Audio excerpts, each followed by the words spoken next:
All right, let's move to this now. Discovery Life will consider whether you are vaccinated or not when determining life insurance premiums. This will apply to new clients. There are concerns being raised about whether people are being forced to vaccinate. So what are consumers' rights in this regard? Let's bring in consumer journalist Wendy Knowler. Wendy, thank you so much for making time. So it's vaccinate and be rewarded, don't vaccinate, pay more on premiums. How is this going to work? Well, it all boils down to risk. I mean, there's so much sentiment around the COVID-19 vaccination issue that it's very easy to sidetrack the issue into that. It's my constitutional right, it's my democratic right, it's my body, and all the rest. You can see these comments coming through on social media in response to Discovery Life's announcement yesterday. But insurance is all about risk, which is based on cold, hard data, not sentiment. So there's enough data now to show that the vaccines are incredibly effective, around 95% effective. So it stands to reason that your risk as a vaccinated person would be a lot lower to a life insurer than someone who's not. So they're incentivizing, they're positioning it as incentivizing the vaccinated and rather than penalizing the non-vaccinated. But the data is there.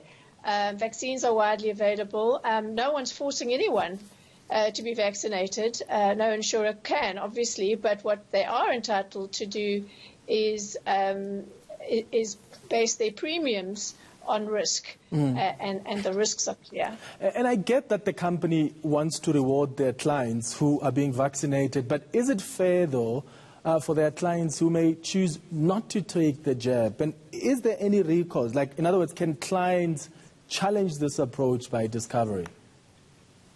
No, I've canvassed the CEO on the legalities of it. It's perfectly in keeping with the insurance law.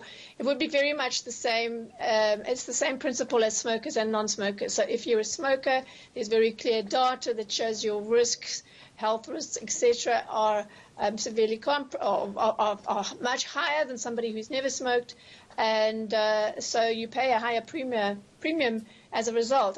And actually, when I was chatting to him, I thought, well, here's an example, because he was saying, they cannot change the contracts of existing clients, and they can't now apply this to those among their clients who have been vaccinated and by virtue of that are now lower risk. So why are their premiums not changing? And I said, but if a smoker stops smoking, their risk goes down, you change the premium. And he said, actually, no, because you don't reverse that damage. And a lot of people stop smoking because they've developed a high-risk condition. So, no, that doesn't happen. So, yeah, it's an interesting one. I would imagine those who are existing clients would feel a little aggrieved. But as Discovery Life says, well, there's nothing stopping you from taking out an additional policy. Yeah, exactly. And I mean, they do have a point in that you are at a higher risk if you haven't taken the jab. So they're treating it similar to, as you've indicated, the way that they treat to those that are smoking or lifestyle diseases such as diabetes, which receive a higher premium. So it does, to an extent, make sense. What impact do you think it's going to have on this company, if any?